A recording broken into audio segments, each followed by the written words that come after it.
Hey, Forerunner Church family, Isaac Bennett here, and I am here today with Amber Helms. Amber, welcome. So good to be here in the studio with you.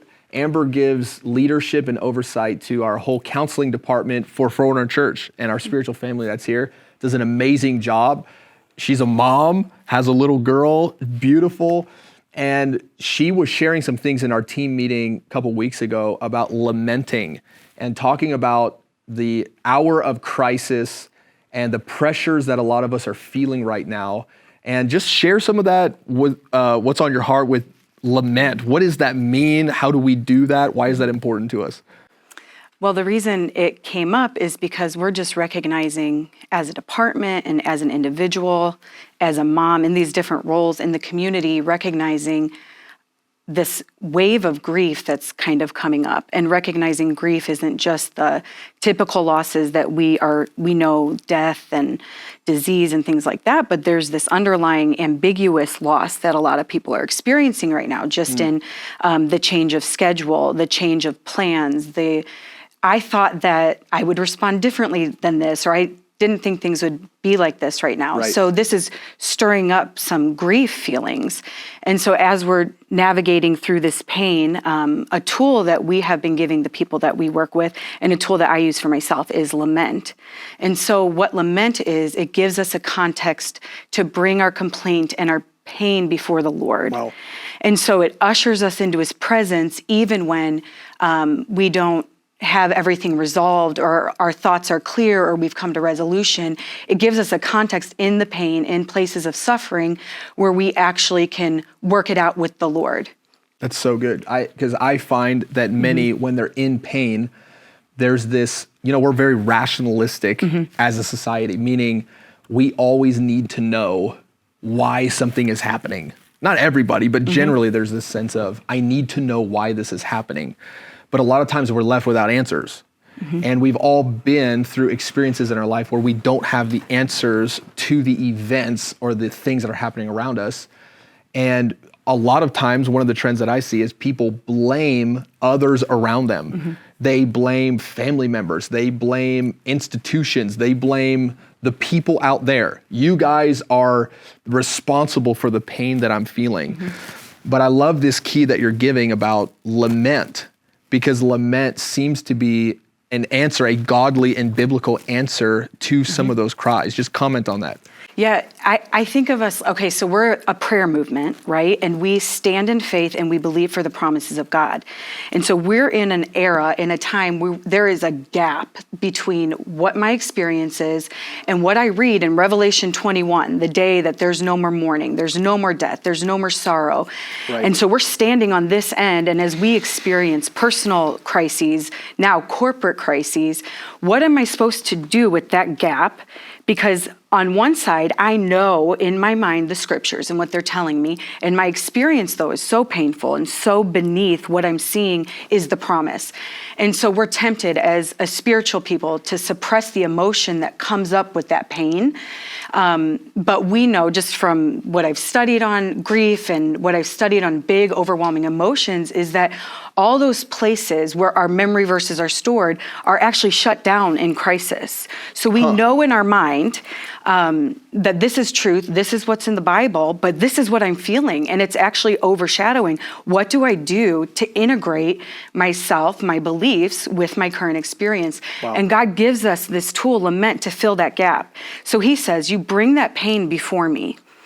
You direct your complaint directly to the Lord, and it's actually a prayer tool. It's a tool where we can come into his presence.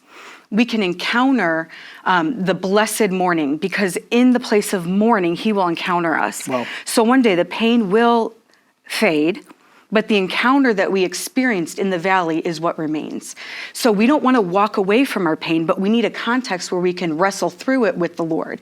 And lament is a way to direct it to God. I also see it not as unbelief, but as a prophetic cry for that Revelation 21 day. So things are not as they should be right now. Right. And I encountered that when I first went through foster care with my daughter. And I'm walking through foster care, I'm fostering her, and I'm experiencing these waves of pain and grief, and a lot of well-meaning people are telling me that's the spirit of fear. So I'm like rebuking it. I'm like, I got to get out of this sadness and this fear. I know what's true. He's good all the time. But it's not relenting. It continues to come up. And then one day I realized this isn't something to rebuke. The Lord has led me to a valley here because he wants to encounter me. And so I went into the book of Lamentations. I'm like, now this is a book where I can feel comfort.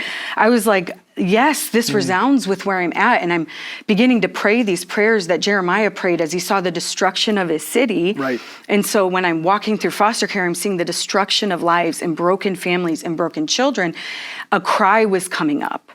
And instead of suppressing that cry, there is a reason why the Lord wants us to fellowship in that cry. Because he doesn't want it to be like this either. So good. And so we fellowship, and then he leads us through to his presence, to encountering him. That's so good.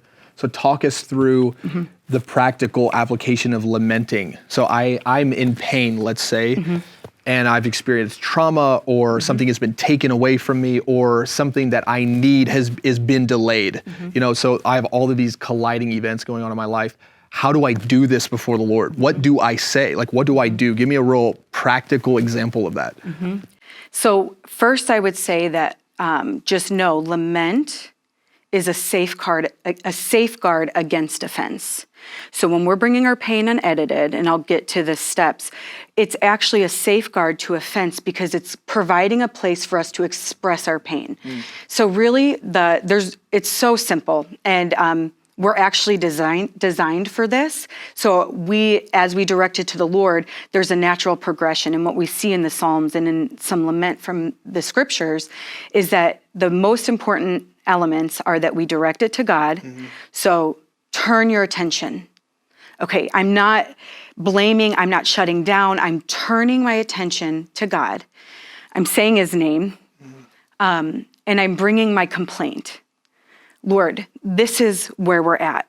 This is the loss. This is the pain. And I love what you said about unedited. Unedited. Raw, just be raw before the Lord. Right, because there's a way to access truth that he leads us in that doesn't involve the mind. So sometimes we get caught up in the mind of, I got to get this right in what I'm saying and how I'm saying it, but we don't have access to that when we're in crisis.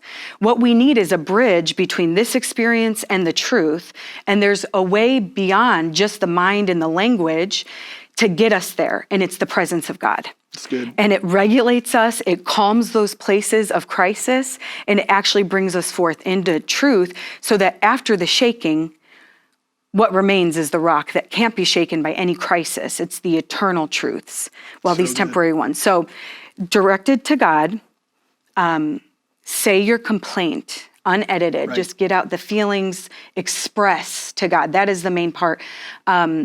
Some people may not be able to do this in prayer or words, so you can use art, you can use dance, you can use journaling, but your aim is to express your complaint directed to God. And then I would add a petition, or what is your request? What kind of help are you asking for? That's good. And then what happens naturally when we express and find validation, he hears me, he sees me, he understands my suffering correctly, and he's actually joining me in it, is that it turns on some of those places that have been shut down in our hearts and in our minds. We can access the fuller picture, and it leads us to hope. So good. So it's not necessarily a one prayer thing, a one day thing. It's a tool in our prayer arsenal as we walk through days of injustice before the coming of the Lord. That's so good. Amber, thank you so much for sharing with us on Lament. God bless you all. We hope you enjoyed this segment. That was just so practical and helpful to us.